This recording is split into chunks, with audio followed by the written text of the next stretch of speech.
Hi friends, Pandian store சீரியலோட predictions பார்க்கலாம். குமார் அரசியை கடத்தினதுக்காக பாண்டியன் போலீஸ்ல கம்ப்ளைண்ட் பண்றாரு. சக்திவேல் வீட்டுக்கே வந்து குமார போலீஸ் அரெஸ்ட் பண்றாங்க.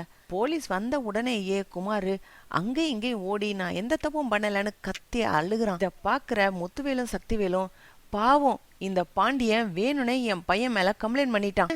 இது வரைக்கும் அவங்க செய்யாத தப்பையா என் பையன் பண்ணிட்டான். வீட்டுல இருந்து 2 பொண்ணுங்களை இவங்க கடத்திட்டு போய் கல்யாணம் பண்ணிக்கலையா? என் மயன் குமார் பண்ணது மட்டுமா தப்பு அப்படின்னு சக்திவேல் கோவப்படுறத பாக்குற முத்துவேல் பழனி கிட்ட சொல்லி கோமதி கிட்ட பேசணும்னு சொல்லி வர சொல்றாரு. கோமதி சொன்னா பாண்டியன் கேஸ வாபஸ் வாங்கிடுவான். நம்ம பயல எப்படியாவது வெளியில கொண்டு வரதுக்கு பாப்போம். பிள்ளைய பத்திய கேஸு அவ்வளவு சீக்கிரம் குமார வெளியில விட மாட்டாங்க. வக்கீல் கிட்ட எல்லாம் விசாரிச்சுட்டேன் சக்தி, கொஞ்சம் பொறுமையாயிரு, நான் எப்படியாவது குமார வெளியில கொண்டு வந்துருவேன் அப்படின்னு முத்துவேல் சொல்ற. நீ கோமதிய கோயிலுக்கு கூட்டிகிட்டு வர்றாங்க. முத்துவேல் கோமதி கிட்ட வந்து கேக்குறாரு, இங்க பாரு கோமதி, எதுக்காக இப்ப குமார போலீஸ்ல மாட்டி விட்டுருக்கீங்க? அப்படி என்ன உங்க குடும்பத்துல இருக்கவங்க பண்ணாத தப்ப குமார செஞ்சுட்டான்?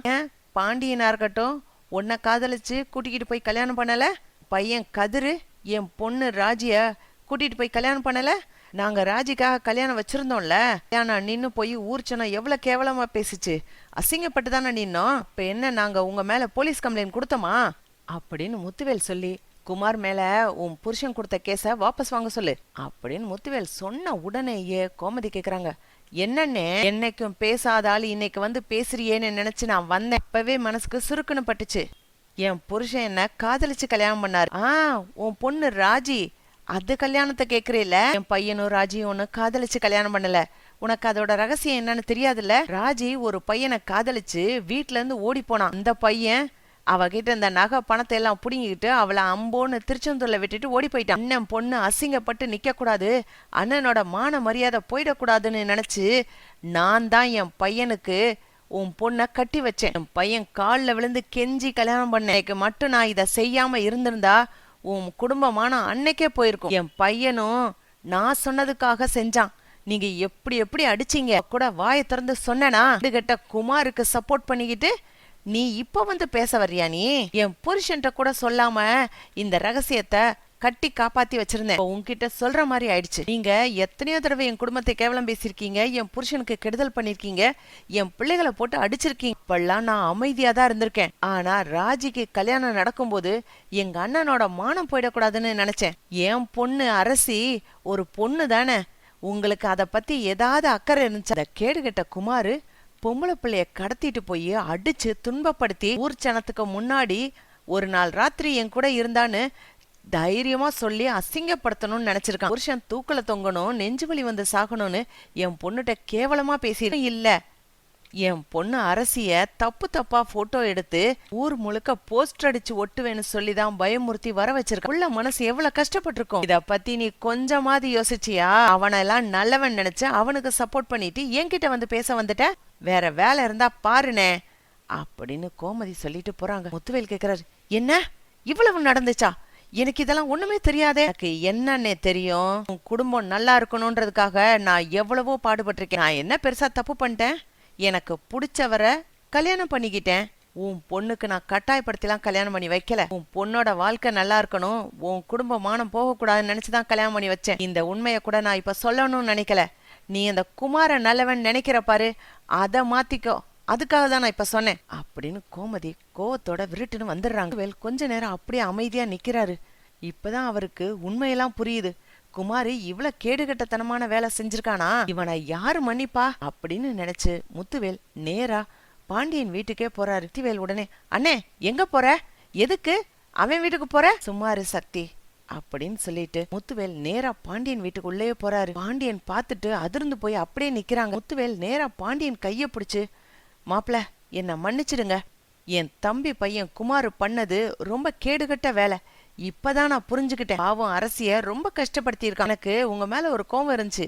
என் தங்கச்சியை இழுத்துட்டு போய் கல்யாணம் பண்ணிக்கிட்டீங்க, அதோட உங்க பையன் என் பொண்ணை இழுத்துட்டு போய் கல்யாணம் பண்ணிக்கிட்டான்னு அதுக்கு பழி வாங்கறதுக்காகத்தான் குமாரு உங்க பொண்ணு அரசிய காதலிச்சு கல்யாணம் பண்ணிக்கிட்டான்னு நினைச்சல. என்ன தப்பு இருக்குன்னு தான் நானும் யோசிச்சேன். குமார் செஞ்ச எல்லாமே தப்புன்னு நான் இப்ப புரிஞ்சுக்கிட்டேன். என்ன மன்னிச்சிருங்க அப்படின்னு முத்துவேல் பாண்டியன் கைய பிடிச்சு பேசுறாரு. பாண்டியனுக்கு இப்பதான் முத்துவேல் பேசுறது புரியுது. பொண்ணை பெத்த அப்பனுக்கு தாங்க தெரியும் பொண்ணு எவ்வளவு கஷ்டப்பட்டிருப்பா, எப்படி அழுதுருப்பான்னு, மக எவ்வளவு கஷ்டப்பட்டிருக்கோம். அந்த குமாரு அவ்வளவு சீக்கிரம் வெளியில வந்து சந்தோஷமா வாழ்ந்துடக்கூடாது, இன்னொரு பொண்ணோட வாழ்க்கையில அவன் விளையாடிடக்கூடாது அப்படின்னு பாண்டியன் சொல்றாரு. முத்துவேல் அப்படியே வெளியில வராரு. சக்திவேல் உடனே, என்னண்ணே போய் சம்மந்தியாரோட்ட பேசி கை குலுக்கி சந்தோஷமா வர்ற போல இருக்கு. உன் பொண்ணு கேடுகட்டத்தனமா ஓடி போனதுனால என் பையன் குமாரி இன்னைக்கு ஜெயில இருக்கான். இன்னைக்கு நீ பாண்டியன் வீட்டுக்கு போய் சமாதான பேச்சு பேசிட்டு வரியா? நல்லா இருக்குனே, நல்லா இருக்கு. நாளைக்கு மொத்த சொத்தையும் கொண்டைய அவன்கிட்ட கொடுத்துரு. நான் உன் பொண்ணு இல்ல அங்க இருக்கிறா, அப்படின்னா உன் பொண்ணு வேற என் பையன் வேறன்னு தானே நீ பாத்திருக்க அப்படின்னு சக்திவேல் பேசணும்ன முத்துவேல் ஓங்கி சக்திவேல ஒரு அறை விடுறாரு. என்னடா நானும் பாத்துக்கிட்டே இருக்கேன், எப்ப பார்த்தாலும் தப்பு தப்பா பேசிக்கிட்டு இருக்கேன். உன் பொண்ணு கேடுகட்டத்தனமா ஓடி போயிட்டா, உன் பொண்ணு ஓடி போயிட்டான்னு கேவலமா பேசிக்கிட்டு. எப்பவுமே குமார உன் பையன் நினைச்சதில்ல, நம்ம வீட்டு பையன்னு தான் நினைச்சிருக்கேன். நீ தான் குமாருக்கு தப்பு தப்பான யோசனை சொல்லி கொடுத்து பாண்டிய மகளை காதலிக்கிற மாதிரி நடிடான்னு சொல்லி கொடுத்துருக்க. இன்னைக்கு அதனாலதான் குமாரு ஜெயில இருக்கான். என் பொண்ணு ஓடி போனதுனால குமாரு ஜெயிலுக்கு போகல. குமாரு நல்ல விதமா நடந்திருந்தா குமாருக்கு பொண்ணு கிடைச்சிருக்கும். குமாரோட கேடுகட்டத்தனமும் உன்னோட கெட்ட புத்தியினாலதான் குமாருக்கு பொண்ணு கிடைக்க. எல்லாத்துலயுமே என் பொண்ணு செஞ்சது தப்பு, ராஜி செஞ்சது தப்புன்னு அசிங்கப்படுத்துற அப்படின்னு முத்துவேல் பேசணும்ன. சரிதானே, சரிதான். இப்போ நானும் உனக்கு கெட்டவனா தெரியுறேன், என் பையனும் உனக்கு கெட்டவனா தெரியுறானா? இப்படிலாம் நீ என்னைக்கே மாறிடுவேன்னு சொல்லி எனக்கு தெரியும். மொத்த சொத்தையும் தூக்கி உன் பொண்ணு ராஜிக்கு கொடுக்கலான்னு பிளான் பண்ணி தானே இப்படிலாம் செய்யற. நானும் இந்த சொத்துக்காக பாடுபட்டிருக்கேன்ல அப்படின்னு சக்திவேல் பேசணும்னு வேல் சொல்றாரு. டேய், யாருக்குடா வேணும் இந்த சொத்து? என் மகளே எனக்கு சொத்து தான். சொத்து முழுசையும் நீயே கட்டிக்கிட்டாளு. கோமதி எவ்வளவு நல்லவன்றத இன்னைக்குதான் புரிஞ்சுக்கிட்டேன். நமக்காகவும் நம்ம பிள்ளைகளுக்காகவும் கோமதி அவ்வளவு பாடுபட்டிருக்கா. நம்மளுக்கு தான் அது தெரியவே இல்ல. கோமதியையும் சரி பாண்டியனையும் சரி நான்லாம் ஒரு விரோதி மாதிரிதான் நினைச்சுக்கிட்டு இருந்தேன். என் மக ராஜிய பாண்டியன் அவன் காதலிச்சு கல்யாணம் பண்ணிக்கிட்டான், எனக்கு எதிரியா இழுத்துட்டு போய் கல்யாணம் பண்ணிக்கிட்டான், என்ன ஊர் முன்னாடி அசிங்கப்படுத்திட்டான்னு தான் நான் யோசிச்சேன். இன்னைக்கு தாண்டா தெரிஞ்சிச்சு, பாண்டியனும் சரி பாண்டியனோட பிள்ளைகளும் சரி என்னைக்குமே தப்பு பண்ணல, நம்ம குடும்பத்துக்கு நல்லதுதான் செஞ்சிருக்காங்க. இது உனக்கு புரியாது சக்தி, புரியுற அன்னைக்கு பாரு அப்படின்னு முத்துவேல் சொல்றாரு. இப்பதான் அப்பத்தா கேக்குறாங்க, என்ன முத்து என்ன சொல்ற? ஆமாம்மா, ராஜி பாண்டிய மகனை காதலிச்சு கல்யாணம் பண்ணிக்கிட்டா, ஓடி போய் கல்யாணம் பண்ணிக்கிட்டான்னு கோவத்துல இருந்தேன். ஆனா நடந்தது அப்படி கிடையாது.